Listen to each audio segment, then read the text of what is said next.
Oi, tô aqui para nossa primeira resenha de livro de 2026 e eu tô aqui para falar de um livro que vai tratar de um personagem bíblico, que a gente tem pouca simpatia por ele, mas que o autor trabalha com uma humanidade incrível, assim, e normalmente é um livro para a gente questionar tudo que a gente pensa a respeito de religião, de Deus e tudo mais. E eu tô falando de Caim, de José Saramago. Essa aqui é uma edição da Companhia das Letras. E esse foi um dos melhores livros que eu li o ano passado, né? E eu disse, não, vou precisar fazer resenha dele, ainda que o ano tenha acabado, eu preciso falar sobre esse livro, porque ele é absurdamente bem escrito, ele é muito interessante, assim, é o terceiro livro do Saramago que eu leio. E eu queria então comentar, falar para vocês um pouquinho das minhas impressões a respeito dele. Vamos lá? Então, minha gente, vamos falar então sobre o Caim. Esse é o terceiro livro do Saramago que eu leio. O primeiro foi O Conto da Ilha Desconhecida, que é um conto do Saramago, que foi o primeiro contato que eu tive com o autor. O segundo foi o Evangelho segundo Jesus Cristo, que é uma obra maior e uma obra muito importante e muito relevante do Saramago. E agora, então, o terceiro, finalmente, Caim, né? O Saramago é um autor que eu gosto bastante, embora eu tenha tido um pouco de dificuldade com ele no início, porque, para quem não conhece o autor, ele escrevia, né, de uma forma muito corrida, assim, não tinha parágrafos separados, nem entre os diálogos, então tu demora um pouco para te habituar, te acostumar, mas depois que tu te acostuma só vai, porque é uma leitura assim que eu digo, é como se fosse um rio, assim, tem aquela fluidez, às vezes ele tá vindo com corrente mais forte, às vezes corrente mais tranquila, mas tem uma fluidez muito grande de pensamento, assim. E o que me levou a ler justamente esse livro? Como eu já tinha lido o Evangelho segundo Jesus Cristo, né, e foi uma obra que me marcou bastante, assim, no sentido de muita crítica, muita reflexão, eu disse, por que não lermos Caim? Na verdade, também foi uma sugestão de um amigo meu, o Renato, que disse, não, você tem que ler esse também. E foi uma grande surpresa, assim, realmente foi um dos melhores livros que eu li o ano passado, né? Porque aqui o Saramago continua fazendo críticas importantes à questão da religião, da fé, né? A própria figura de Deus. Mas agora, então, ele usa um outro personagem para falar sobre isso, que é o Caim, que não é um personagem dos mais simpáticos, digamos assim, dentro da cronologia e da história da Bíblia, né? Digamos que ele é um exemplo a não seguir, ao que não fazer, né? Só que no livro do Saramago ele é retratado de uma forma um pouquinho diferente, né? Então é muito, muito interessante assim o livro e quero contar para vocês um pouquinho das minhas impressões a respeito dele, assim, para que vocês, sei lá, de repente vocês têm curiosidade para vocês lerem também. O Evangelho segundo Jesus Cristo ele escreveu, ele foi publicado em 1991, estou vendo aqui nas minhas anotações, e o Caim em 2009, então tem um tempo bem grande entre as duas obras, assim. Como assim, leitora, o que eu imagino que tenha acontecido? Eu acho que ele revisitou esses lugares de crítica que ele tem, porque de fato a gente continua, de uma certa forma, como sociedade, ainda, digamos, resvalando nas mesmas questões, nos mesmos erros, as coisas que continuam sendo, digamos, pertinentes à nossa vida, né? Então, não deixa de ser interessante que ele retome essa crítica dentro desse lugar que é bem delicado de se fazer, né? Que a gente está falando de fé, a gente está falando de religião, a gente está falando de coisas que são muito caras a muitas pessoas, né? Que acreditam em Deus. Então ele vai meter a mão no vespeiro, mas ele não tem medo de fazer isso. E ele faz isso de uma forma muito inteligente, contundente. A crítica que ele faz não é só, digamos assim, ele só não quer só falar mal, ele quer apontar coisas pra gente. Isso é o mais legal do livro. Essa edição que eu li é uma edição da Companhia das Letras, tá? Então, o Caim é uma obra que tem menos corpo, né? Menos páginas do que o Evangelho segundo Jesus Cristo. Ela tem, eu acho que 172 páginas, tá? Essa edição é da Companhia das Letras, que tem várias obras do Saramago publicadas no Brasil.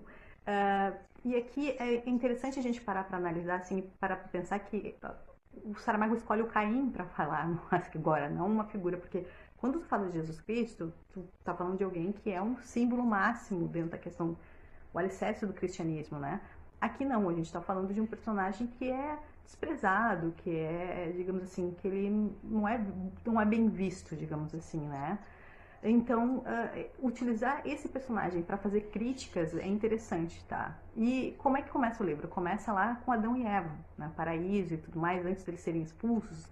E é uma parte muito engraçada, tem várias questões muito interessantes ali, de feminismo, a questão da própria nudez, a questão da hipocrisia, é muito bem pontuado, e eu achei a parte mais engraçada e divertida do livro, assim, no termos de olhar essa questão de como ele usa a questão da ironia, né? Eu não sou uma pessoa feita a ironia na minha vida, não é uma figura de linguagem que eu use com frequência, mas eu acho muito legal a forma como ele usa, né? A forma como ele traduz isso dentro da obra, né?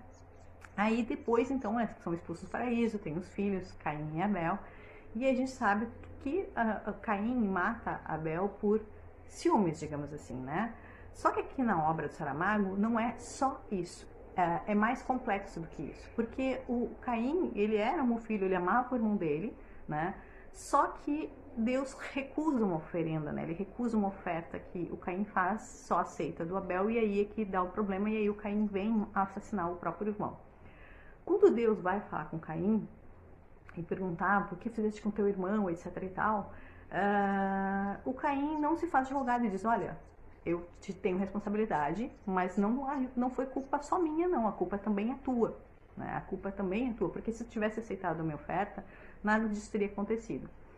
Deus meio que, digamos, reflete sobre isso e poupa Caim, mas poupa matando ele para que ele viva sem que ninguém possa fazer nada de mal para ele, né? E aí o personagem, ele passa a ser um andarilho, a sair dali porque ele matou o irmão, ele não quer que os pais saibam, etc e tal. E dentro dessas andanças do Caim, ele acaba passando por um processo que ele começa a visitar períodos históricos, digamos assim, no futuro. Acontecimentos históricos bíblicos, né, dentro da cronologia bíblica, em que ele testemunha coisas que irão acontecer no futuro e que ainda não aconteceram, né? Então, por exemplo, Sodoma e Gomorra, né? Quando se destrói as cidades ali, ele vê aquilo tudo, ele é testemunha daquilo tudo e ele fica apavorado, porque ele diz, tinham crianças, tinham bebês ali, tinham inocentes, não tinha que ter destruído a cidade inteira, né? Por que isso?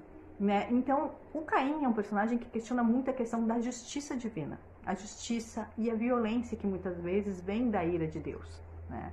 Então ele está ali questionando esse Deus que sempre é colocado no lugar de perfeito, de maravilhoso, e que muitas vezes acaba escolhendo, né, um caminho que passa pela violência, que passa pela questão de tu matar outra pessoa, ou fazer sacrifícios, né, que nem tem toda uma história relacionada ali com...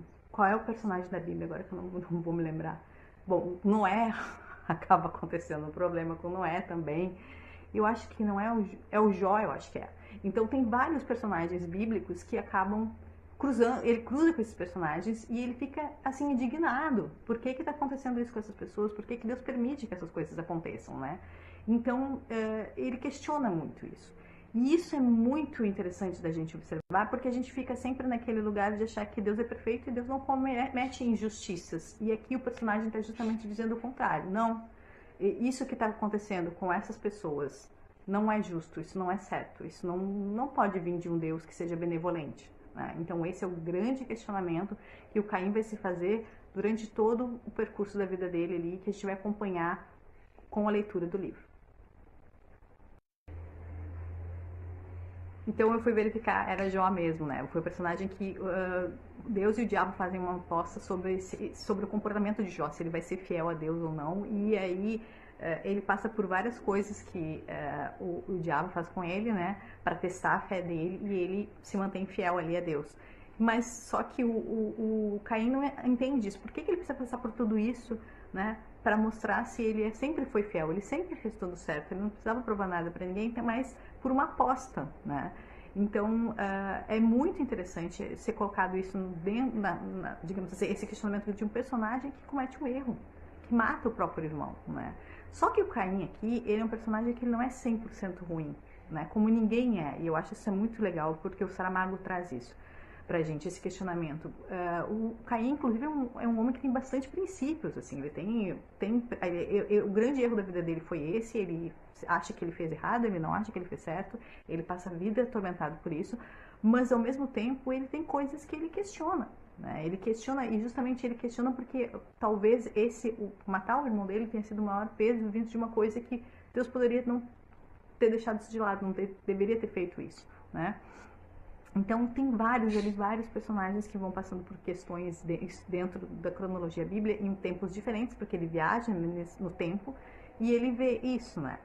E é interessante, o Saramago tem uma frase dele que eu anotei, que ele dizia o seguinte: nós criamos um Deus da nossa imagem e semelhança e por isso ele é tão cruel, porque nós somos cruéis. E aí tem uma coisa que a gente às vezes não eu já me questionei isso muitas vezes, até inclusive já falei para os alunos que está na Bíblia, diz lá, Deus fez o homem sem imagem e semelhança. No quê? No que nós somos semelhantes a Deus, né? Em que medida? E aí tem um cientista que eu gosto muito, que é um astrofísico, que é o Neil Grace de Tyson, acho que é assim que fala o nome dele, e que eu tenho alguns livros dele, e em um são respostas a cartas que ele recebe de fãs ou pessoas questionando coisas, perguntando coisas para ele. E uma carta era justamente de uma pessoa que dizia: mas como que tu não acredita em Deus? Olha o universo, olha tudo no nosso entorno, olha as coisas todas, como é que tu consegue não acreditar em Deus? E aí ele responde da seguinte forma, ele diz: olha, não é que eu não acredite, eu só acho que se existir um arquiteto, né, alguém que tenha feito tudo isso, ele tem que ter feito tudo mesmo, inclusive que não é bom.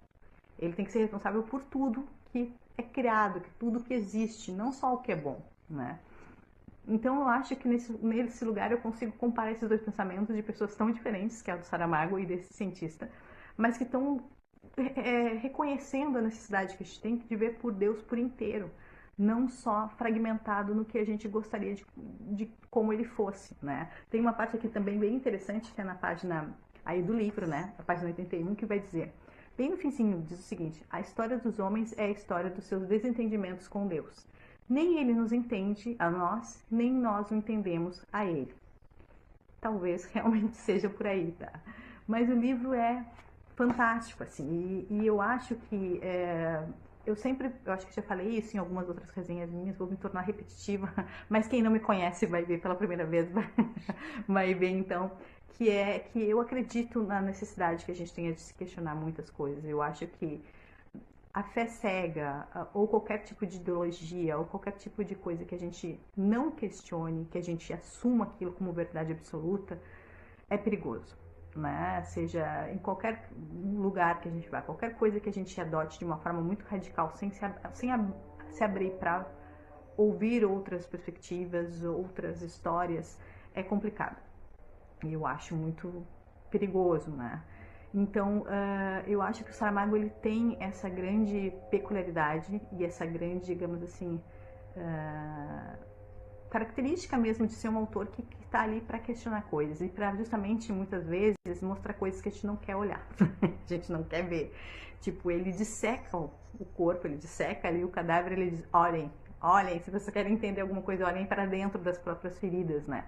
E eu acho que está muito nesse lugar, tanto seja o Evangelho quanto o Caim, estão nesse lugar de fazer com que a gente olhe para as nossas questões dolorosas, muitas vezes, né? Porque a gente acha e adota uma religião, muitas vezes, de forma cega. E tem muita gente que é explorada dentro dessa, digamos, dessa idolatria, dessa cegueira, né? As pessoas vão lá e se abraçam e são exploradas mesmo, porque acreditam na sua fé, na sua religião. Tem muita gente que vem em nome de Cristo, vem em nome de Deus, para explorar outras pessoas. E nada mais nefasto, nada mais horrível, né, de que a gente pode pensar no outro, explorar a pessoa naquilo que ela tem de mais frágil e de mais dela, né? Mais humano. Então, eu acho que ele é muito corajoso, muito corajoso. Eu acho que é um autor que está aí para incomodar, para botar pulga atrás da orelha e fazer com que a gente olhe para essas coisas, para essas questões com seriedade, com ele rindo muitas vezes da gente mesmo, né, provocando, mas eu acho que a provocação dele não é uma provocação sem sentido. Ele não quer só incomodar, ele não quer só causar. Ele quer de fato que a gente pense sobre aquilo que ele está dizendo ali, sobre aquilo que ele está escrevendo ali, né? E a partir dessa reflexão que a gente comece, então, a buscar respostas ou então a se mesmar mesmo. Há uma chance muito grande de quem lê Saramago pegar e detestar, principalmente se a pessoa é uma pessoa muito apegada à religião, mas também tem uma chance muito grande da gente poder pensar fora daquilo que a gente pensa normalmente. Por isso que eu indico para vocês fortemente Caim, do José Saramago, que é um livro extraordinário, um dos melhores livros que eu li ano passado, tá bem? Beijo grande e até as nossas próximas resenhas. Tchau, tchau!